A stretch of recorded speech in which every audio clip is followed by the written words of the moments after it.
Assalamualaikum warahmatullahi wabarakatuh. Kembali dengan kami Afla BC. Gimana kabar-kabar teman-teman semuanya? Sahabat-sahabat Afla BC, mudah-mudahan sehat semuanya. Kita kembali akan berbincang dengan narasumber kita. Kebetulan beliau sebagai anggota DPRD dan juga sebagai Ketua DPC Partai Demokrat Kota Tangerang Selatan. Iya Bang? Ya. Bang Julham Firdaus. Selamat sore Bang. Sore. Mungkin untuk awal kita akan menanyakan bagaimana eksistensi Bang Julham sebagai politisi dan juga sebagai tokoh muda dan juga sebagai parlemen. Bagaimana motivasinya menjadi seorang politisi hari ini Bang? Jadi coba untuk awal untuk diskusi kita hari ini.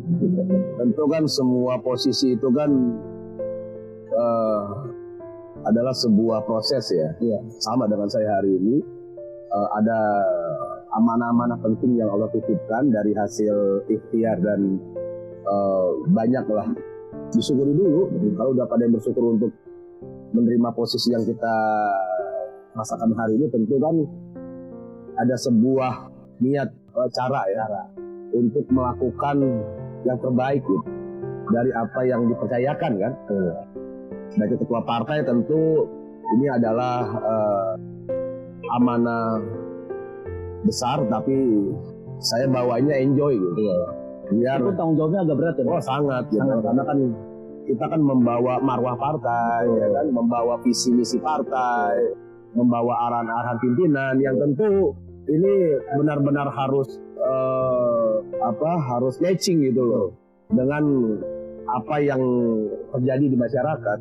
Dan harus membentuk para kader yang cukup semangat gitu, untuk bagaimana menerjemahkan Partai Demokrat ini di tengah-tengah masyarakat dengan yang selanjutnya secara politisi tentu ini kan harus jadi sebuah evaluasi terus, karena kan musimnya selalu berubah, keadaan dan isunya selalu berubah. Bagaimana kita bisa menangkap, jadi terus memberikan banyak hal yang produktif, yang solutif kan gitu.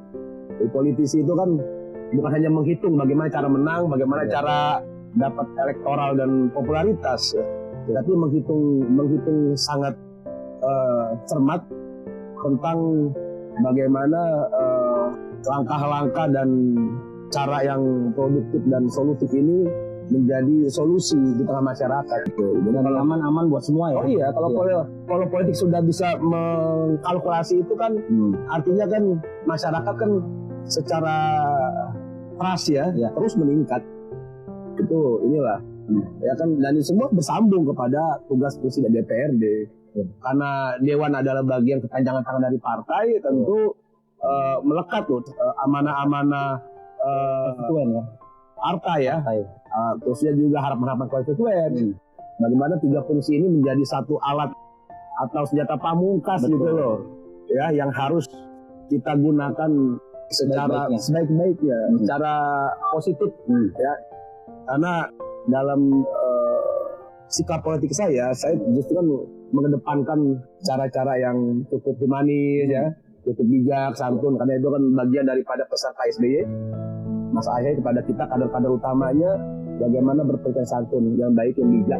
Tidak semua juga kepentingan politik itu harus dilakukan dengan cara-cara yang arogan dan di luar etikanya. Oke Bang, persoalan 3 fungsi parlemen ini kan kita tahu ya, kemarin kita agak sedikit ramai di nasional, lalu lari ke daerah perihal bagaimana kinerja DPRD dan lain-lain. Nah, bisa nggak Bang jelasin sedikit gimana di Tangsel sendiri perihal 3 fungsi tadi, legislasi, penganggaran, dan kontrol. Ini kan menjadi banyak orang awam yang ini DPRD ngapain sih gitu. Abang turun ke jalan, ini kan bagian dari kontrol. Ya kan ini nggak mungkin kalau nggak ada asap ada api kan. Iya. Seperti legislatif itu kan jelas 3 fungsinya ditetapkan dalam undang-undang. Betul. Ya kan? Sebagai kontrol dan pengawasan, sebagai pengelola anggaran. Kalau DPR kan dan kabupaten kota kan beda-beda gitu. Secara fungsi pengelolaan tentuannya. Tapi 3 fungsi itu sama-sama aja. Nggak ada yang beda gitu. ya ini kan jadi sebuah catatan yang orang ini lagi, angkat lagi gitu. Dewan ngapain sih Dewan gitu? Iya. Dengan 3 fungsi itu kan gitu ya. Iya. Padahal baru tahu semua. Cuman ya itulah teguran kita dari semangat masyarakat, semangat rakyat ya, yang sangat fokus nih ngeliat para wakil rakyat ya kan. Antusias mereka ya. Oh ini sebenarnya kita nih lagi diingetin untuk kembali menjadi dewan yang mempunyai keterpuan kepada rakyat. Iya. Udah lu kerja bener ya. Iya kan fungsi budgeting, fungsi peraturan ya kan, legislasi, pusat fungsi pengawasan. Betul. Bagaimana budgeting ini kita bisa Tangsel ya, kota ya, kayak kami di Jakarta tingkat 2 gitu. Harus benar-benar kita fokus dan kita benar-benar ulet gitu ya. Betul. Untuk benar-benar melihat tuh rincian bagaimana plotting anggaran keterpihakan kepada program-program itu jelas gitu loh. Tangsel sudah cukup baik ya kan, tapi nggak berhenti di situ. Jangan sampai duit yang kita sepakati pas waktu belanja kita kagak tahu belanja apa, pakai saran kan. Nah itu ya kan, ke fungsi pengawasan, ke fungsi legislasi ya kan. Bagaimana kita bisa menciptakan aturan-aturan yang bisa mengawal ini duit tepat sasaran gitu. Kan ada yang given tuh, ada yang turunan langsung daripada undang-undang, atau edaran langsung atau arahan dari pusat undang-undang lah ya. Itu kita memang sudah seperti kesehatan 20%, 25%, gitu. Ya, porsi-porsinya, pendidikan dan lain-lain itu udah jelas. Tapi kita juga harus bisa memastikan, gitu loh. Bahwa undang-undang daerah perda gitu loh, ini harus bisa benar-benar menguatkan daripada rencana anggaran ini berjalan. Nah yang ketiga lompat lagi pada pengawasan, udah oke, itu udah terpihak sama rakyat jadi Tangsel, ya kan. Terusnya perdanya juga sudah menjadi payung jalannya nih duit, ya kan, cara pelaksanaannya, cara SDM dan lain-lain. Itu jangan lupa pengawasannya, ya kan. Yang bawa ini duit siapa gitu loh, kan perlu kita awasin. Jangan genderuwo kejelak lu sebawa duit ya hilang, ya kan. Kan perlu hitung bos bawa duit bos amanah, ya kan. Jangan duit pribadi, ya kan, duit ngambil kasih orang untuk hitung kan gitu. Itu ininya loh, docking-dockingnya lah ya kan. Tuh, artinya 3 fungsi ini sebenarnya udah pedang kita, pedang rakyat, udah paling keren bos. Kalau ini berjalan dengan baik dan kita benar-benar merasakan bahwa ini adalah alat kita untuk menolong rakyat, juga menolong kita di akhirat. Bukan kita tahu agamis ya, tapi ini keren bos. Gitu. Makanya saya juga dan teman-teman lain juga melakukan dengan cara yang sama. Kan Tangsel ini kan umurnya 17 ya? Ya, Sweet 17. Abang ini masuk di periode 2 ini terpilih sebagai anggota DPRD Kendali ya? Yang sebelumnya saya. Menurut abang nih, di umur 17, bagaimana Tangsel ini secara pembangunan sudah maksimal atau belum? Lalu apa hal-hal yang perlu dievaluasi besar gitu? Kan begini bang, kalau bicara masalah hasil, bicara masalah bagaimana ini menjadi macam-macam lah ya, simpel aja. Ini duit nih, duit ada gitu loh. Duit ada, Ada apa ini duit nih? Ya kan, mau diapain ini? Udah duit ada, yang bantu ada, ya kan, secara umur gitu ya. Ideal nggak nih 17 tahun yang sudah dikerjakan ini gitu. Iya, Tangsel kan sebenarnya bukan anak ini bos, anak lahir baru. Ini kan anak terusan di kabupaten. Anak terusan Kabupaten Tangerang. Kota otonom. Kota otonom ya kan jelas. Saat Tangsel berdiri, apapun bentuk ceritanya, pendapatnya kita gak ngerti lah. Yang pasti kota gue namanya Tangsel, ya, yang udah nama Tangsel sebelum kabupaten, itu udah dibentuk, udah dibangun, udah rapi, udah cakep, udah koneksi, udah ada sebenarnya. Ya ibarat rumah mah,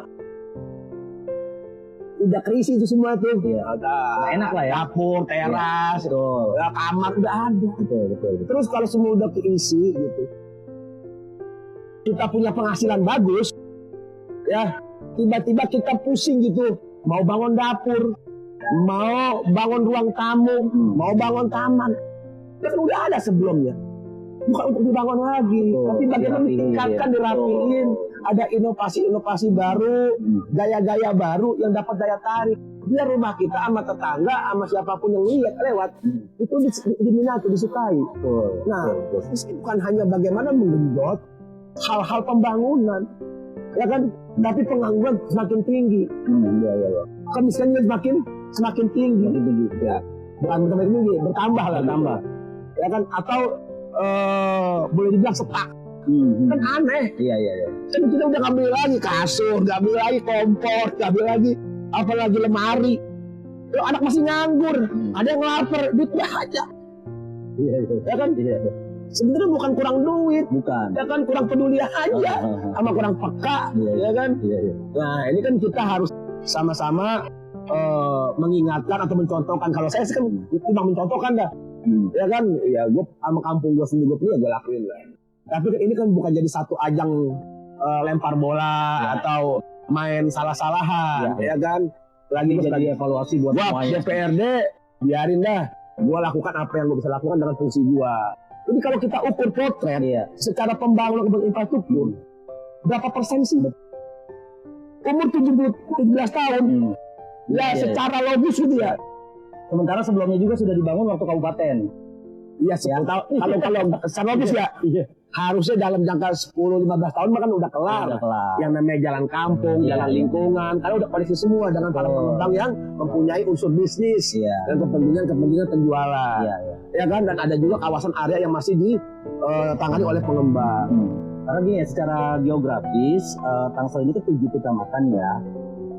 Misalkan saya di Pondok Aren nih, itu kan sebagian besar sudah dibangun sama Bintaro gitu. Iya, jalan utama, jalan kawasan, ataupun jalan-jalan penyambung, ya kan. Ya artinya secara tanggung jawab Tangsel sendiri, Pemda sendiri, itu kan harusnya kan lebih ringan lah. Lebih ringan, meringankan kos-kos yang ada harusnya buat itu.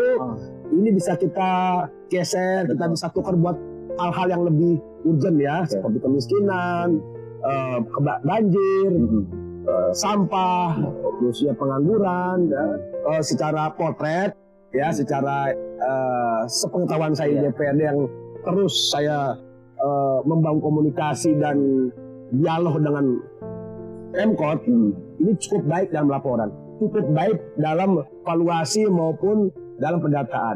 Nah, saya balik lagi nih Bang, saya agak pertajam soal gini. Kita kan punya anggota DPRD 50 dengan fungsi yang ya secara personal mereka harusnya tahu apa pekerjaannya kan gitu. Nah, pertanyaan saya, kenapa sih yang terlihat ini sepertinya cuma abang yang berani turun menyidak, mengontrol? Kan harusnya ketika semua bekerja dengan maksimal sebagai fungsinya gitu, bertugas sebagai fungsinya, ini harusnya Tangsel semakin pulih, semakin baik. Itu Bang. Itu gimana Bang? Dan satu lagi, abang takut ya secara politik bersentuhan atau bertabrakan karena ini kita paham lah kondisi politik di Tangsel ya. Bang Julham muncul sendiri misalkan, ini akan menjadi manuver dari pihak lain atau ketidaksukaan dari pihak lain secara politik atau secara global abang memandangnya gimana Bang? Iya. Butuh ya Bang, kira-kira gitu ya sih. Ngali gue mah kagak ada ukuran ya. Kalau tadi ditanya, kan Dewan ada 50 ya. Semua bekerja, kan kerja Dewan bukan hanya kelihatan nongkrong di jalanan ataupun marah-marah jalanan kok. Betul. Ada fungsi-fungsi yang memang menjadi perjuangan Dewan secara mekanismenya, secara prosedurnya, secara alur jadwal dan ketentuannya. Kan di DPRD itu kan ada beberapa fungsi koordinasi ya, dengan Pemda ya. Ada BD 1, ada 3, ada 4, ada badan anggaran ya kan, ada AKD lainnya. Nah itu kan fungsi-fungsi yang dijalani oleh 50 dewan. Semua terpecah dibagi tuh, ya kan, teman-teman 1 sampai 4 komisi itu kan dia berjuang. Jadi ada yang namanya pengawasan secara laporan pelaksanaan bos, enggak juga pengawasan secara fisik ataupun lapangan. Nah ini bisa saya sampaikan ya, bahwa perjuangan Dewan, teman-teman Dewan di Tangsel itu bukannya turun ke jalan gitu, mereka punya tugas-tugas lainnya, mereka itu bagian dari terlihat, turun ke jalan itu atau sidak itu bagian daripada kesempurnaan fungsi pengawasan. Itu yang sebenarnya juga teman-teman punya semangat yang sama dengan saya. Cuma karena saya emang kampung saya tahu, saya resep itu nggak sesuai, ya udah kagak sesuai. Tapi semua teman-teman juga melakukan pengawasan ke lapangan. Komisi 1 pemerintahan, ya kan, dia melakukan koordinasi dengan pemerintahan baik secara pengawasan pemakaian anggaran ya rapat kerja, terus dia permohonan anggaran dari Pemda ke komisi diteliti sangat jelas, ada kuap PPHS, lanjutan lagi dilempar ke komisi lagi, dilempar ke badan anggaran untuk menetapkan betul tidak skala prioritas. Jadi jangan panjang bos kalau bicara masalah duit atau apa namanya pengelolaan anggaran. Dewan itu suka nggak suka, ini saya boleh ngomong ini ya, boleh bicara clear ya. Kalau kita nggak melototin, kita nggak awasin dalam rapat kerja dengan kita nggak pernah tahu, ya kan orang mana yang dapat, betul kagak yang orang yang lapar, orang yang susah. Makanya dari itulah fungsi pengawasan dalam rapat kerja itu kita lakukan di Dewan. Nah yang selanjutnya tadi tentang masalah ada takut, ya susah ngukur gue mah. Ya semua pasti ada resiko. Semua pasti ada hal-hal yang kita akan hadapi. Tapi kalau gue mah, ya karena gue orang beragama, orang Islam ya, semua orang agama pasti punya itu ya, yakni Tuhannya. Yang kedua, gue juga cinta sama rumah gue, sama kampung gue, sama kesel, ya kan, ya gak ada, gue peduli gitu kan. Ya gue mah kagak ada ukurannya masalah takut. Selama gue bener, selama gue jalin tugas fungsi gue, ya gue lakuin. Kalau secara porsi dari anggaran yang Tangsel itu porsinya tuh sudah pas belum, Pak? Misalkan gini, sektor pendidikan 20%, terus kesehatan berapa persen, lalu sektor infrastruktur berapa persen, nah, itu gimana, Bang? Iya kan dalam sebuah pendapatan tentu kita harus juga melihat dari sisi rencana dan pengeluaran, cari opsi umpamanya atau umpamaan yang lebih simpel, yang lebih bisa mudah dimengerti lah. Ya kan kalau bicara secara akademis ada akademis itu kalau banyak orang pasti banyak perdebatan situ. Itu ya cukup besar lah. Kan APBD itu kan enggak juga dari cuma Tangsel doang, ya kan hasil duitnya, PAD berapa, terus ya ada bagi hasil pusat, ya kan ada ya, lokasi khusus, provinsi juga ada dari lain-lain, ya cukup besar ya. Tapi kan kalau bicara rincian pengeluarannya, kalau kita sorot kepada umpama berapa sektor, infrastruktur ya tadi gue bilang, kan itu tergantung kita. Kebutuhan kita tergantung sendiri. Kalau pendidikan memang udah ada dikunci berapa misalnya 20-25% kalau nggak salah. Itu di kesehatan sudah ada rincian ya. Terus ada juga belanja pegawai kalau nggak salah. Iya itu menjadi beban daerah yang memang yang lagi-lagi. Ayo ajarin edukasi, marahin, modalin. Jangan cuma marahin doang, modalin kagak.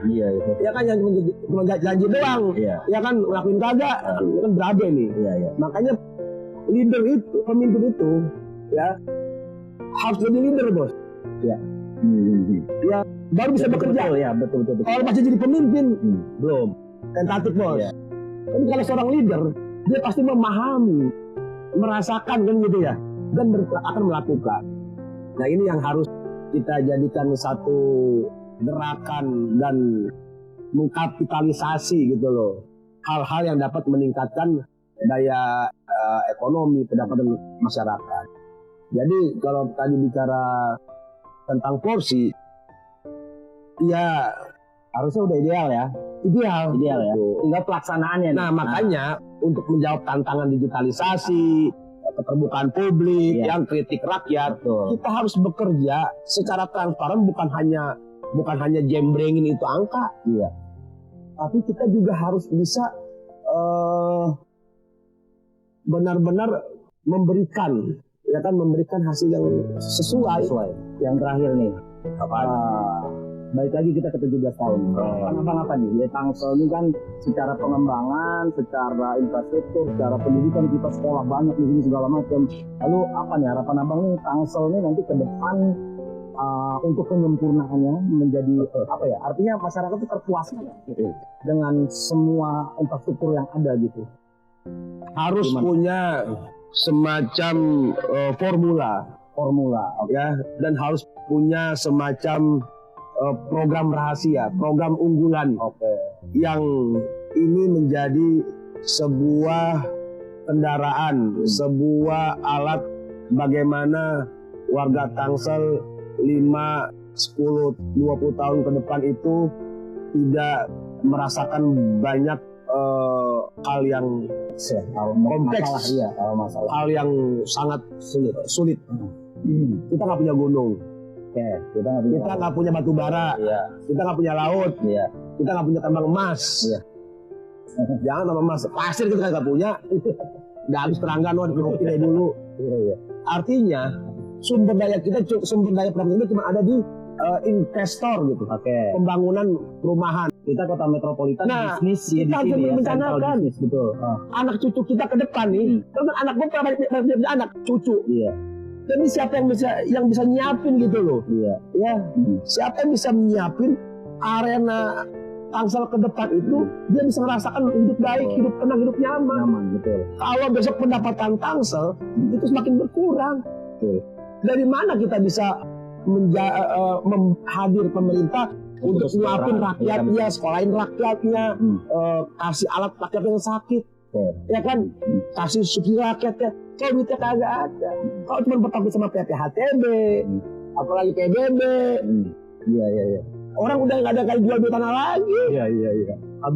Habis PBB per tahun. Iya, kalau orang sekarang lebih baik beli beras daripada bayar PBB. Ya kan, kalau pemerintahnya kagak hadir untuk memberikan dukungan kepada rakyat. Rakyat lebih baik beli beras daripada bayar PBB. Kecuali ekonominya penghasilan udah dikasih, ya pasti ada. Jadi ada titik di situ. Kalau gue melihat sudah harusnya di 3 tahun ini Tangsel mempunyai formula rahasia yang bisa sudah membuat grand design bagaimana pendapatan ini, tapi ada kekayaan yang masuk ke Tangsel. Apa maksud dulu? Apa maksud dulu? Kita nggak punya kekayaan alam, tapi kekayaan dari dalam masuk ke dalam. Apa? Sumber daya manusia, SDM. Ini sebenarnya formula gue nih, mau gue keluarin di sini nih.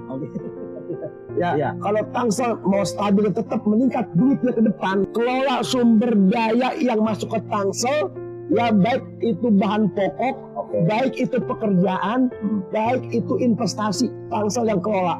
Buat perdanya, minta ke pusat bagaimana kewenangan otonomi daerah itu berdasarkan contoh beras, bahan pokok yang masuk ke Tangsel. Sekarang lihat aja, kita dapat apa? Ada kendaraan doang. Kalau satu hari ada 2 juta ton atau 200 ton telur baik. Kalau ada pajak ke kita 1.000 perak baik, Bes. Udah berapa duit tuh dari telur doang. Artinya kita punya namanya deposito buat anak cucu kita, Bos. Artinya sektor pangan itu bisa menopang masukan ya. Kita nggak punya tambang emas, nggak punya laut. Kita punya kekayaan yang bergerak yang datang ke Tangsel. Orang setiap nambah orang nambah makanan, setiap nambah makanan nambah pasar, setiap nambah pasar nambah pesanan. Itu yang namanya bahan pokok di pasar perlu harus kita yang ngelola dan kita mendapatkan daya.